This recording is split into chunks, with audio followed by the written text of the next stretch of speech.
Flippin' Steve here. Thought I'd do a video a little bit different today, not just on buying and selling and trading and collecting sports cards, but just other things I've had. I found some stuff from my childhood that has gotten me excited, and I thought that this video would just kind of be fun. I have other collectibles than sports cards. Now, a lot of the stuff is sports related. Like you see an autographed Larry Bird jersey over my shoulder. There is a Rocky movie poster back there over my shoulder as well. Some things around here in my room, but not just my decorations here in my room. I'm going to dig through the attic, find some things, and also show you guys some comic books, some cards, some packs, some photos, some cool stuff, guys. Stick around for this video. This one should be pretty fun. In my movie room here, and one thing that I kind of want to show you guys that I think is pretty cool, because I do like movie props, and even though this is a replica, this is the box for the fertility idol from the Raiders of the Lost Ark Indiana Jones movie. These items were sold only in Disney stores, and they put them out for one day, and they sold out in like 2 hours, and people went and bought them up and then tried to sell them on the secondary market. So they are hard to find. They were limited made, a couple $100 for one maybe. That's the box for it. And right over here is the actual statue. As you can see, it's a high quality item. It's heavy. It's got a good base to it. It's not one of the cheap plastic figures that people make online. Right next to my Indiana Jones hat and a couple other things from the movies. Also, I do have some, what do you call them? The Funko Pops or whatever. I just have a few. Eddie Van Halen, one of my goats. This Prince one here, that's pretty rare. That was a gift. The Pearl Jam that you guys have seen from the channel there in the background. Got a couple odds and ends here also. Back there I have my Darth Vader Star Wars action figure collector's case that is from the late 70s, early 80s. The original toy collector's case with all the parts back there. Enough with all that nonsense back there. We're going to head up to the attic. There's a couple nuggets that I want to grab up there. I'm going to take you guys with me. Maybe we'll run into some other odds and ends that I'm not expected to find. But there's two items up there that I want to grab to bring down so I can show you guys those items in detail. We're going to the scary attic. No. We're going on up. Found the two items that I want to get to show you guys, but also up here, I didn't realize that these were put up here. I have some old wrestling figures. In this bag, you guys know I've featured the Macho Man figure on my channel. It's actually in the other room, but I do have some more. Got a Roddy Piper here. Hillbilly Jim. I don't think I have a Hulk Hogan. That would be cool. King Kong Bundy. I see the Sheik. The Iron Sheik. I thought maybe I had an Andre the Giant, but maybe I don't. It's just ruffling plastic bag. I'm not going to take this down. You guys really probably aren't interested in these. I thought I had an Andre the Giant. There's a Jimmy Superfly Snuka. There's Andre.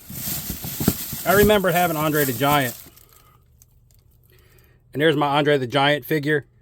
I never did have the Hulk Hogan though. Superfly Snuka, I think Barber Beefcake's in there somewhere. Two items that I grabbed upstairs in the attic were some through the mail items that I sent out when I was a kid. I actually have a handful of things to show you guys because I know a lot of people have been talking about, or at least a few have been doing the through the mail autographs.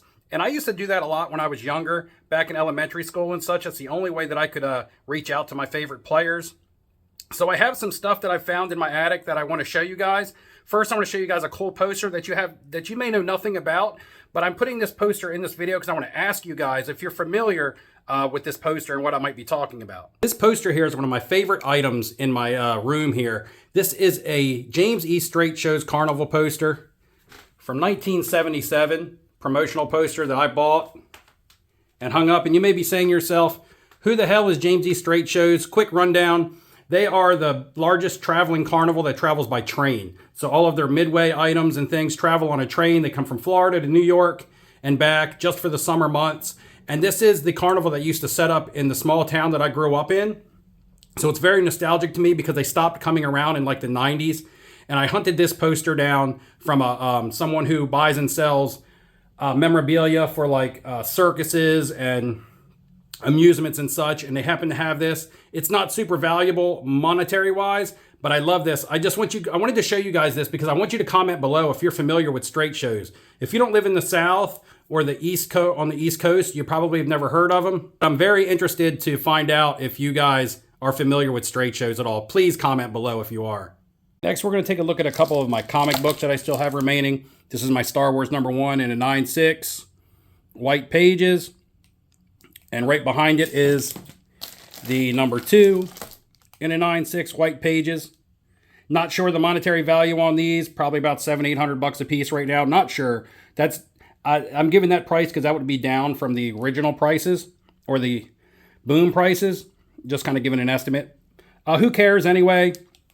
They are the first appearances of like Luke, Obi-Wan, Han, and Chewbacca. So I love these two. I've held on to these comic books because I want to keep them in my PC, you know, for a longer time. Then my absolute favorite comic book that I own is my first solo title of Doctor Strange. This is basically Doctor Strange / Strange Tales number 169 in an 8.5. This is a great grade for this. I love the artwork on this because you can tell that it's older artwork. It's Silver Age, but it's still very clean and crisp and looks really good. It's got 2 really good drawings of Doctor Strange on there. This is when the title converted from Strange Tales to Doctor Strange. So this is his first solo title. That's what makes this book a key. I love it for the artwork.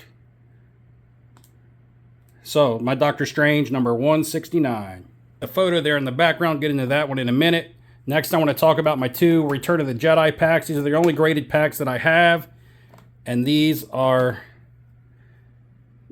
PSA 8 slabbed. Great display pieces again. You know, I don't know about the monetary value on them, but I got the one with the Luke.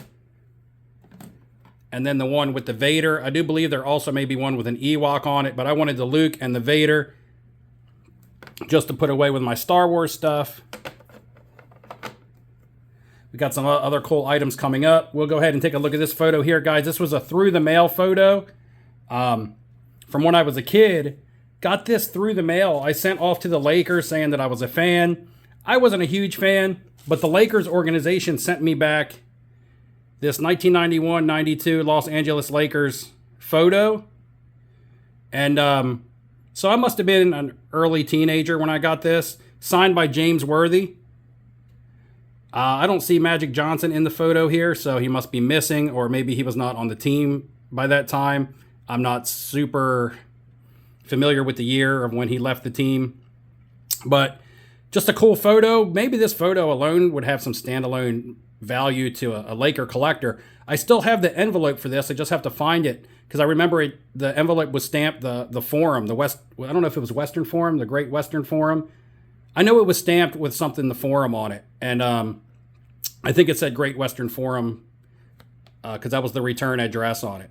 But anyway, a cool little photo through the mail. Another big item that I got when I was a kid that I was super jacked about was I sent off to the WWF at the time. And I just posted this on Instagram. So if you follow me on Instagram, you've seen this photo. And they sent me back a magazine and this Hulk Hogan picture. Now, I put it in this frame when I was younger, but it just says best wishes, Hulk Hogan. It's signed. I don't know if the photo was an original, one of those type 1s that people have been talking about lately. But again, this has just been stashed away in my closet. I have Hulk Hogan autograph cards, but this was my very first Hulk Hogan autograph. I had sent to WWF. I was like, hey, I'm just a fan of your wrestling as a kid. And they sent me back this. And it also came with an envelope with Titan Towers on it, which was cool. What the heck? We'll go ahead and do the last 2 through the mail items that I wanted to show you guys. This one's still in a plastic bag, so I have to get it out. And this one here is still in the envelope, so I have to get it out as well. Dick Vitale, or his group, or whoever, sent me this VHS tape that says Timeout Baby.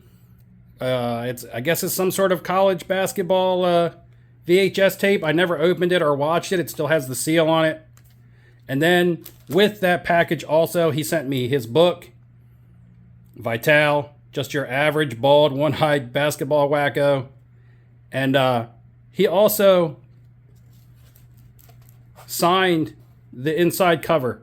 You're awesome, baby, Dick Vitale. So this was a great item. You know, I send off like an index card to him to autograph, and he sent me back a book with an inscription and a VHS tape. And I just was a kid hoping to get an index card. When I was younger, I used to also practice sleight of hand and try to do magic tricks and stuff like that. I even went to a little class and did it for a little while. And actually, growing up, I used it as a way to make money. When I became a bartender, I used to do it at the places I used to work at and make money. And then I stopped doing it when I got into the casino business. But anyway, David Copperfield, of course, one of the most famous magicians. You guys know Chris Angel, you know David Blaine. David Copperfield used to have the big shows on TV. And I sent off to David Copperfield as well. Here's the envelope coming back. And here is the photo of David Copperfield. It says, "All my best." And that's his signature. So David Copperfield autograph, not something you see every day. Not something a lot of people would even send in for. I don't know. Maybe I was a weird kid. Who knows? I liked a little bit of everything. And I thought Magic was fun and entertaining also. Not Magic the Gathering. Guys, hang with me. I know you're getting bored with this stuff because this stuff means more to me than it does to you guys because it takes me back to my childhood. But again, I'm just having fun with it. I want to share with you guys. We're going to wrap it up. Just a very few items left. Let's go. The stuff I'm about to end it with is not stuff that I acquired when I was a kid. It's not stuff that I've had for a super long time, but it's something that's not sports cards that I've also collected as well. We will start right here off to the side with my Al Pacino Scarface movie postcard autograph, the Gem Mint 10 from PSA. I also have a card of his. I'll show you guys that in a different video that will be coming up. It is on the way. Here we have a postcard from Van Halen, Memorial Day, 1983. Official Van Halen postcard. Got a little bit of damage on the back, but this is awesome. I picked this one up at a yard sale. Like I said earlier, huge Eddie Van Halen fan, which you'll see at the end, one of my favorite items that I have. Here is a concert ticket for the weekend of Woodstock, or Sunday. Is this Sunday only? Sunday only. The morning of the Jimi Hendrix national anthem, I do believe. This is a full ticket, unripped, PSA 8. These aren't super hard to come by, but super neat. I found this in a little shop when I was visiting Tampa last year, and it's not something I would typically go online and hunt down and find, but when you find it in a store, it makes it that much more cool. So I went ahead and purchased it. The first ticket I ever bought. And then my favorite ticket, and one of my favorite items, is this ticket in a PSA 3, 1984, the Jacksons Victory Tour. And this is when Eddie Van Halen joined Michael Jackson and the group on stage to play Beat It. Because, of course, he did the studio guitar solo for that. And this was the only time that he and Michael were on stage together, live performing. And the ticket is just cool looking. Look at this ticket. Nowadays, you just get virtual tickets or printouts on your computer. This is when tickets were awesome. Colorful. Got a little hologram on it down here. Unripped. Untattered. Looks like it's better than a PSA 3, but I'll take it. There's just not many of these out there. All right, guys. Thanks for watching this video. If you thought any of this stuff was cool, give me a thumbs up. Just if you liked one item, give me a thumbs up. Give me a like. Give me a subscribe. Comment below if there's any cool stuff. Maybe like a painting done by the personal sports card dads. Mother-in-law got a painting there of Dan Marino rookie card. But if there's anything that you guys have that's special to you, or do you think that's super awesome, sports related, entertainment related, comment below. I'm curious to what you guys may have. If you guys like any of this stuff, maybe we do a trade. Maybe you got something that I really like. We can pull off a trade or something like that. All right, guys. Thanks a lot for viewing. I'll see you in the next video. I'm out.